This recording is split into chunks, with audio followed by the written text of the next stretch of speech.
Estamos de volta e agora falaremos sobre como fazer um prontuário de forma ética, porque afinal é um documento que precisa de muito ponto de atenção em relação a isso. Vamos É lá. verdade, vamos lá dar início aí, destrinchar.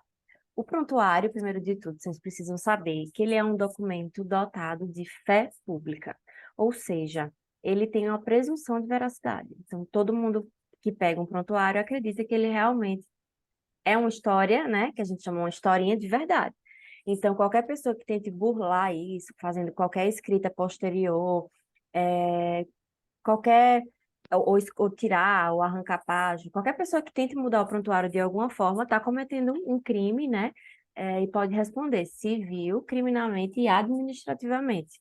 Ou seja, não ache que prontuário é só um documento, ele é um documento dotado de fé pública.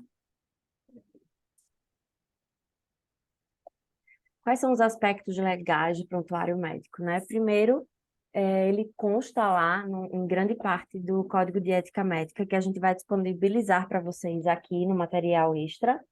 É, a responsabilidade do prontuário, a gente vai falar também quem é que tem essa responsabilidade, os direitos e deveres, na verdade, também. A custódia do prontuário, né? Quem é que guarda o prontuário, quanto tempo. E uma das principais dúvidas que eu recebo quase todos os dias, o sigilo médico, né? O sigilo do prontuário. Enfim, quem é que precisa respeitar, como é, se há possibilidade de quebra de sigilo. Então, essa aula é super importante. Fiquem aí ligados.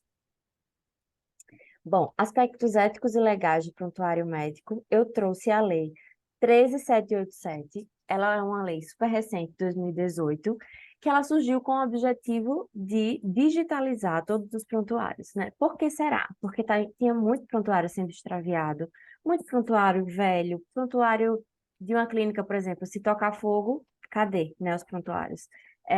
Se derramar um café, se perder uma página, enfim, não dava mais, né? Porque os prontuários estão sendo o tempo inteiro, principalmente agora que está com uma demanda muito alta de processos, né? Nessa esfera médica.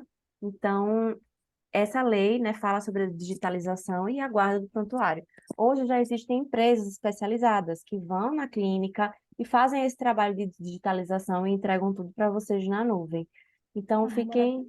é uma facilidade, né? E, enfim, é bom para resguardar de toda forma todo mundo.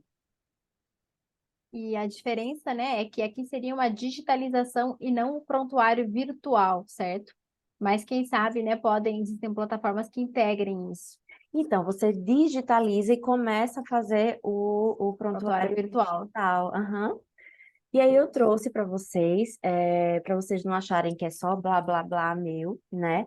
Eu trouxe para vocês uma ação, né, em que foi julgada a respeito, falando sobre o mau preenchimento do prontuário. Então, o paciente ele pediu dano moral e estético e ele acusava, né, um erro médico, estético, provavelmente cirurgia plástica, alguma coisa nesse sentido. E aí foi, né, chamado um perito para poder fazer o exame, além de tanto o exame na pessoa, né, no paciente, como na documentação, e ele falou que no procedimento não tinha termo de consentimento, foi parcialmente descrito, né, tiveram complicações, essas complicações não foram documentadas, então ele falou, ó, não dá para a gente ter nenhuma identificação pelo prontuário, esse documento, ele não tem como a gente saber o que foi que aconteceu, porque o médico não escreveu, né? Não trouxe a verdade. Então, as indenizações foram fixadas em 30 mil para dano moral e 20 mil para dano estético, né? E aí 50 mil reais fora os honorários do advogado,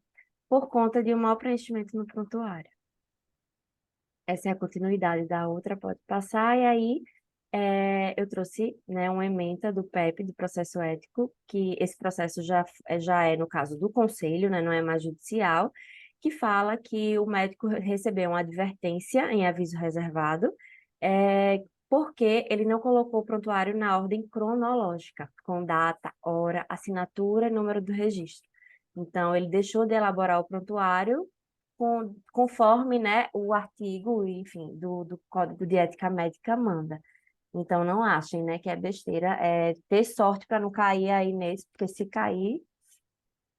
Então, Pois é. a quem pertence o prontuário, né? Apesar do nome ser prontuário médico, o prontuário não é do médico, ele é do paciente, né? Que hoje em dia solicita muito prontuário, hoje em dia a gente vê que é uma prática comum e ele pode solicitar a qualquer tempo. O que é que eu sempre recomendo, né, para os meus clientes médicos, principalmente os que têm clínica, para fazer um requerimento, né? Então, o paciente ele vai lá no estabelecimento de saúde, na instituição, e ele assina aquele requerimento solicitando o prontuário, colocando o motivo que ele quer. E quando vocês tirarem a cópia do prontuário, porque vocês sempre entregam a cópia, ficam com os originais, você faz o recibo também da entrega do prontuário, o paciente assina. Lembrem de datar, tipo, de colocar, de numerar, na verdade, enumerar as páginas, para você colocar todas as páginas, né? E aquela pessoa que recebeu aquilo, para que, enfim, não tire uma página, nada nesse sentido, quando for enfim, caso ele vá, né, entrar com alguma ação judicial, porque nem sempre eles pedem cópia do prontuário para isso. Às vezes vai mudar de estado, né, e aí quer levar, e aí não quer pedir um relatório, prefere levar o prontuário. Então, nem sempre que eles pedem o prontuário é para colocar vocês na justiça, viu?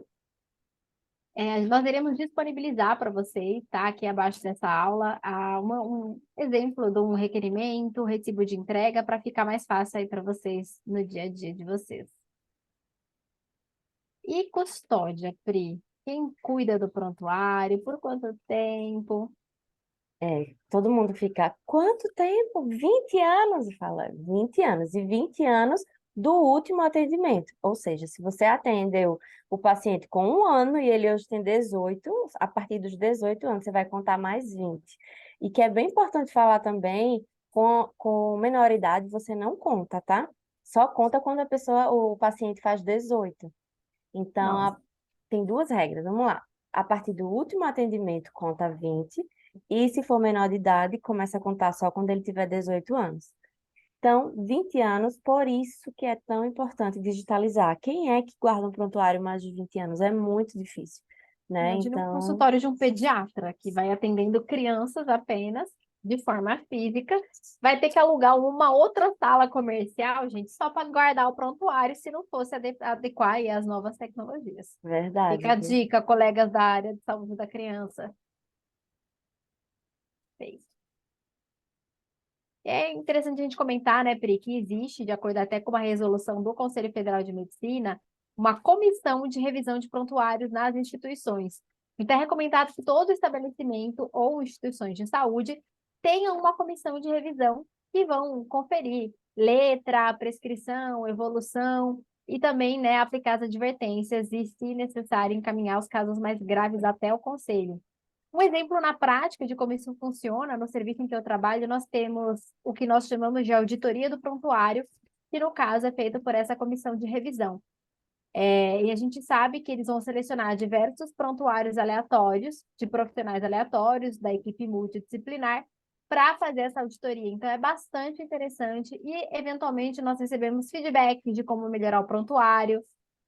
Muito interessante, algo que vale muito a pena na questão de educação continuada aí dos profissionais, certo? Na prática, eu vejo muita ouvidoria, né, onde os próprios pacientes ou responsáveis fazem. Então, eu tive até um dia desse, reclamando da letra do médico. E aí faz uma ouvidoria e vamos supor que já tenham 5 ouvidorias com esse médico. Provavelmente ele vai ser encaminhado para o Conselho de Medicina, né? E aí pode ser aplicado alguma advertência, provavelmente. Porque a Então, letra não vejam tem só, nem o que você, né? inclusive, né, o que não fazer, a gente já deixa bem claro aí que você não deve escrever de forma ilegível, gente. Isso consta no nosso código de ética. É antiético. E, inclusive, tem diversos médicos mais sêniores, mais velhos, que têm dificuldade de se adaptar às tecnologias digitais. Tem aquela letra, cada ano que passa, a experiência melhora do profissional, mas a letra piora. Então, isso pode sim trazer danos para esses profissionais. E é importante dizer também que nós não podemos escrever de forma que isso possa ser apagado ou modificado posteriormente, né? O prontuário ele deve ser irrevogável, que é um termo que eu aprendi com a Priscila, que significa que ele não pode ser alterado posteriormente. Você pode fazer depois em tempo, paciente mudou os seus sinais vitais para tal. Depois você pode ir adicionando as alterações, mas lembra que o prontuário ele é uma fotografia do momento em que você está com esse paciente agora, ok? E também, obviamente, né, não devemos, mas o óbvio tem que ser dito, rasurar e usar corretivo no prontuário. Quem pode confirmar que esse corretivo foi feito agora ou foi feito depois? Lógico que existem perícias para isso, né, que podem até datar o tempo da escrita, mas não façam isso. Errou, coloca entre parênteses e segue a seguinte frase: desconsiderar frase anterior, vírgula. Digo, dê um jeito, mas não escreva, não rasure e não use o branquinho, o toque mágico corretivo. E para um prontuário, né, ter uma validade perante a parte jurídica, o que ele precisa ter? Não só da parte jurídica, né, mas da parte médica também, né? A Pois gente é. tem no código de ética de vocês. Primeiro precisa ter a assinatura, né? Se for física, sempre assine de forma, né, legível para a gente conseguir entender qual foi o médico que assinou. Ou então pelo ICP Brasil, né? Que é a assinatura digital, que é com o token, com a senha, né? E aí já sai o nome completo do médico, sai o horário, a data, né? E sempre lembrar de colocar o horário junto com a data, né? E aí eu lembro de um processo em que o paciente ele alegava, né, demora no atendimento. E ele alegava que ele chegou lá com urgência e emergência e a médica do plantão só atendeu ele 2, 3 horas depois. E aí, quando a gente vai analisar o processo, né, pega o prontuário, tinha lá o horário. Ela chegou, começou a render 7 horas e ela tinha atendido ele 7h17. Então, 17 minutos depois que ela chegou, ela já atendeu. Então, a gente conseguiu matar aí esse processo na mesma hora, só por conta do prontuário, né? Só não, tá vendo como ele é super importante? E a legibilidade, né, que a Maite já falou, por favor, escrevam, né? Quem não consegue escrever de forma cursiva, realmente tem pessoas que têm dificuldade na caligrafia, escreve com letra bastão, com letra maiúscula, mas dá um jeito de fazer o prontuário ficar legível. Maravilha. Então, bora para a próxima. Vamos sim.